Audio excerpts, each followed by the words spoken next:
अस्सलाम वालेकुम नाजरीन, गुज़श्ता रात जो बीती शब गई गुरमुल में एक अचानक पहाड़ी से तोदे गिरने शुरू हो गए, जिस वजह से गुरमुल की पूरी आबादी इस वक्त खौफज़दा है। बर्फ़ पड़ी और उसके साथ साथ यहाँ पर मिट्टी के तोदे और उसके साथ साथ पत्थर गिरने शुरू हो गए, जिस वजह से पूरी आबादी को खतरा लाहक हो गया है। इस वक्त ज़िला तरक्याती कमिश्नर डोडा गुरमुल पहुँचे और आवाम की जो उन्होंने हाल जाना है कि क्या हुआ। पूरे रात जो लोग ये खौफज़दा थे, अपने घरों से बाहर थे। एक तरफ कड़ाके की सर्दी पड़ रही थी, लेकिन दूसरी तरफ लोग अपने घरों से बाहर थे और खुले आसमान तले तेज़ बारिश में और बर्फ़ पड़ रही थी, उसमें ज़िंदगी गुजार रहे थे। और इस डर से कि कहीं उनको भी वो बर्फ़ का ये पत्थर का जो तोदा है कोई उनको हिट ना कर दे, उनकी जान ना चले जाए। हर कोई अपने अहले व्याल को बचाने की फिक्र में था। पूरी रात जब एक पंचायत के लोग इस तरह जागे रहे तो सुबह ही डीसी डोडा ने गुरमुल का विजिट किया और यहाँ पर आवाम का हाल जाना। इस वक्त मेरे साथ यहाँ पर कुछ लोग मौजूद हैं जिन्होंने इस ऐनी शाहिदीन में है, इन्होंने पूरा रात का माहौल देखा, किस तरह का इज़्तिराब था लोगों में, किस तरह का डर था, कैसा खौफ था। आपका नाम? शबीर अहमद। शबीर जी, क्या हुआ, पूरी तफसील बताएं, जो कि आप यहाँ के मुकामी शख्स हैं, किस तरह का माहौल है इस वक्त और हुआ क्या? सबसे पहले देखिए, सबसे पहले हम आपका और आपके चैनल का शुक्रिया अदा करना चाहते हैं और डिप्टी कमिश्नर डोडा का भी शुक्रिया अदा करना चाहते हैं कि वो हमारे यहाँ आए और हमारे इन गरीब आवाम की आवाज़ को सुना, इनकी पुकार को सुना। देखिए, हुआ ये था कि रात के तकरीबन 7:45 बजे जब लोग सो रहे थे और लोगों को इस वक्त खाने का टाइम था, उस वक्त अचानक ऐसा कुछ आवाज़ें हमारे कानों में सुनाई दी कि अचानक लोग भाग रहे हैं, कुछ लोग सीटियाँ बजा रहे हैं, कुछ लोग इधर उधर भाग रहे हैं। तो हमने अचानक इस तरफ का रुख किया और लोग यहाँ पर सबसे ज़्यादा जमा हो रहे थे। हमें ये समझ में नहीं आ रहा था कि हो क्या रहा है। अचानक लोगों ने बताया कि ऊपर से लैंडस्लाइडिंग हुई है। हम आए, हमने देखा, विजिट किया यहाँ पर, और ऊपर से पूरे जो ये लैंडस्लाइड हो रही थी, ऊपर से बड़े बड़े पत्थर तोदे और मिट्टी वहाँ से गिर कर आई गाँव की तरफ। और ख़ासकर पंचायत गुरमुल के जो वार्ड नंबर 3 और 4 के जो लोग हैं, ये बहुत ज़्यादा खौफो हरस में हैं। कम से कम 50 घराने जो उन पर मुश्तमिल लोग रात को अपने घरानों को मुंतकिल किया, अपने बीवी बच्चों को मुंतकिल किया और महफूज मुकामत पर लेकर चले गए। और इसके साथ साथ ही रात को जब इतनी कड़ाके की सर्दी और बर्फ़बारी हो रही थी, बारिशों में लोगों ने अपने बच्चों को मुंतकिल किया। बहुत ही बड़ी प्रॉब्लम है। आज से 4-5 साल पहले हमने एडमिनिस्ट्रेशन डोडा को मुताला किया था इसके बारे में और हमने गवर्नमेंट तक भी इस बात को पहुँचाया था, लेकिन गवर्नमेंट ने और डिस्ट्रिक्ट एडमिनिस्ट्रेशन डोडा ने इस तरफ ध्यान नहीं दिया, हम लोग की पुकार को नहीं सुना। और आज जबकि डिप्टी कमिश्नर डोडा साहब खुद यहाँ पर आए हैं, उनने खुद विजिट किया है, जो पत्थर यहाँ पर आए हैं गिरकर उनको भी खुद ही देखा है। और बिल्कुल 40 फुट के दूरी पर यहाँ पर कम से कम 20 मकान हैं जो बिल्कुल उन पत्थरों की जद में है। वजह क्या हुई जो पत्थर पहाड़ी से गिरे? तो क्या वजह रही? क्या कोल्ड ब्रस्ट हुआ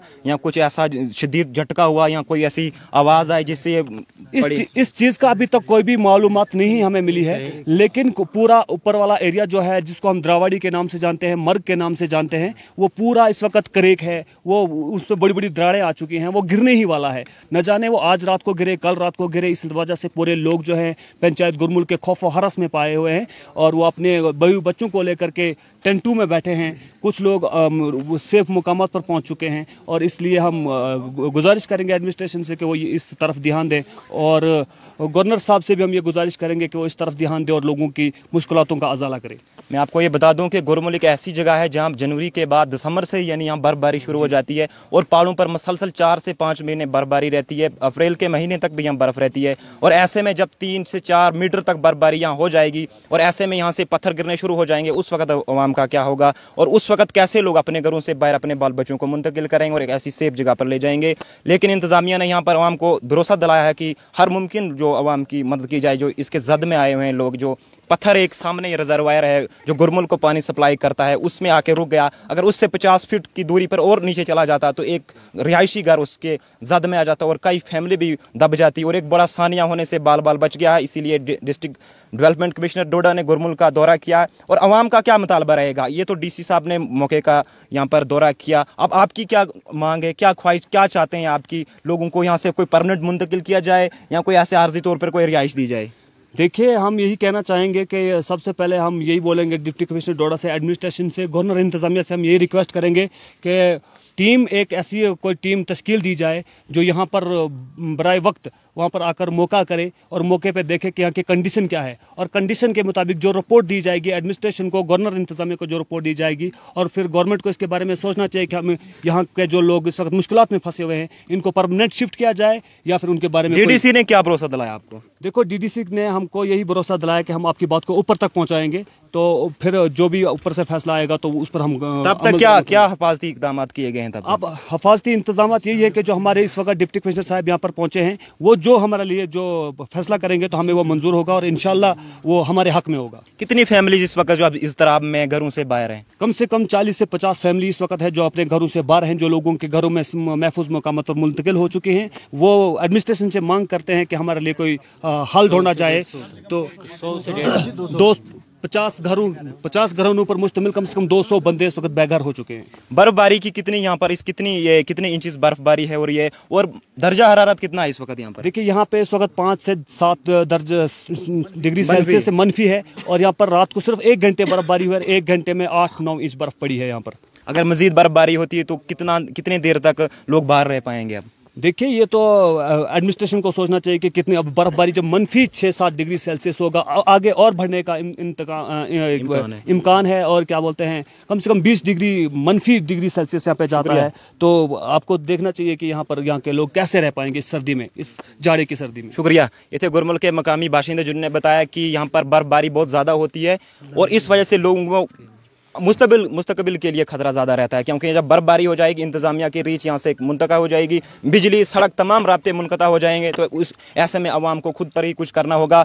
और गुरमुल ऐसा मुकाम है जहाँ से ऊपर कोई भी आबादी नहीं बसती है। ज़िला डोडा का सबसे दूर और पसमंदा पंचायत गुरमुल है और यहाँ सड़क का राब्ता जो दूरी है जो कम से कम 20 से 25 किलोमीटर दूरी है, लेकिन पहाड़ी रास्ता है, दुश्वार गुजार रास्तों से लोग यहाँ पर पहुँचते हैं। लेकिन बर्फबारी के बाद ये ज़िला सदर मकाम से इनका राब्ता मुनक़ता हो जाएगा। बहुत बहुत शुक्रिया।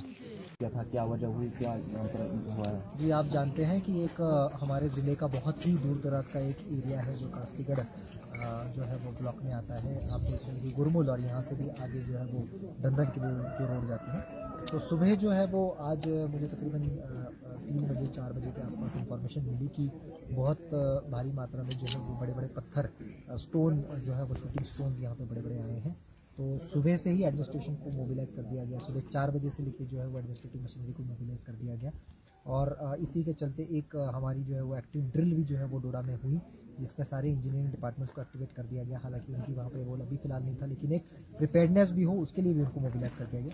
उसी के साथ साथ जो बाकी डिपार्टमेंट्स हैं, जैसे पुलिस की तरफ से जो है बहुत एक्टिव जो मोबिलाइजेशन इसमें हुआ, तहसीलदार खुद जो है तहसीलदार साहब जो है वो कल यहाँ पे स्पॉट पे आके उन्होंने जो है वो मुआयना करना शुरू कर दिया गया था। लोकल जो यहाँ पे जो पंच है, सरपंच है, उनसे जो है रब्ता रखा गया। रिलीफ मैकेनिज्म्स को मोबिलाइज कर दिया गया, जो बेसिक नेसेसिटीज़ है राशन की जो है वो शेल्टर की वगैरह। खुद आज सुबह जो है वो मैंने तकरीबन 8 बजे मैं निकला और तकरीबन 9 साढ़े 9 बजे यहाँ पे पहुँचा। तो एक पूरे एरिया का हमने जो है वो पूरा सर्वे यहाँ पे किया और कुछ फोर्टिफिकेशंस करनी ज़रूरी होगी कुछ एरिया में, क्योंकि बड़े बड़े पत्थर जो ऊपर से आ रहे हैं। सर कितनी फैमिलीज अफेक्टेड हुई है इस स्टॉर्म? ये जो प्रिलिमिनरी इन्फॉर्मेशन इनकी तरफ से है तो इनका कहना है कि तकरीबन जो है वो पूरे इलाके में 70 के आसपास फैमिली रहती है, जो खुद वो सारे जो है वो कहते हैं कि पूरे इस जोन में आते हैं। अभी प्रिलिमिनरी फेज में जो है वो 7-8 के आसपास फैमिली जो है वो डायरेक्टली इम्पैक्ट जो है उसमें हुई होंगी, लेकिन जो भी इसमें खबरदारी लेने की आवश्यकता है वो एडमिनिस्ट्रेशन की तरफ से मिल जाएगी। अभी फिलहाल ये डिसाइड कर दिया गया कि एक टीम बनाई जा रही है हाई प्रोफाइल, जो आके जो है पूरी स्लाइडिंग एरिया को इवैल्यूएट करेगी और उसमें क्या इसको मशीन की ज़रूरत है या फिर क्या किस तरीके की जो है वो खबरदारी लेने की ज़रूरत है, वो रिकमेंडेशन देंगे उसके ऊपर। सर स्नो बॉर्न एरिया और फर्दर यहाँ जो वेदर फोरकास्ट है, तो क्या आपने इनके लिए इनिशिएटिव क्या कदम लिए हैं? इसी हवाले से बाकी चीज़ों के बारे में भी डिस्कशन हुआ, जैसे राशन डंपिंग करके डिस्ट्रीब्यूशन जो है वो इसमें ऑलरेडी 80-90% के आसपास डिस्ट्रीब्यूट हो चुका है। एक इशू इनका जो था वो केरोसिन का था, तो उसके बारे में भी कंसर्न डिपार्टमेंट को सख्त हिदायत दी गई है कि इनका जो डिस्ट्रीब्यूशन सेंटर था वो कहीं मुझे लगता है कि बहुत ज़्यादा दूर दराज में रखा हुआ है, यहाँ से बोपा पुल जगह पे रखा गया, तो उसको जो है वो शिफ्ट करवा के, क्योंकि अब रोड जो है वो पूरी बन गई, आप देख रहे हैं यहाँ तक जो है वो ब्लैक टॉप रोड आ चुकी है, तो इसीलिए डिस्ट्रीब्यूशन सेंटर को जो है वो आगे लाने की जो है यहाँ पे लाने की जो उनको हिदायत दी गई है। उसी के साथ साथ जो बाकी जो प्रोविजन होंगे लोड क्लियर करने के, कुछ रोड बकाया था, कुछ एक्स्ट्रा कटिंग का इशू है, पीछे आप धंधल की जो है वो रोड दिख रहे हैं उसमें भी कुछ इशू है, कुछ अलाइनमेंट के इशूज़ है, उसके बारे में भी जो एज़ पर रूल्स उस डिपार्टमेंट को डायरेक्शंस देने हैं वो भी मैंने ऑन स्पॉट दी।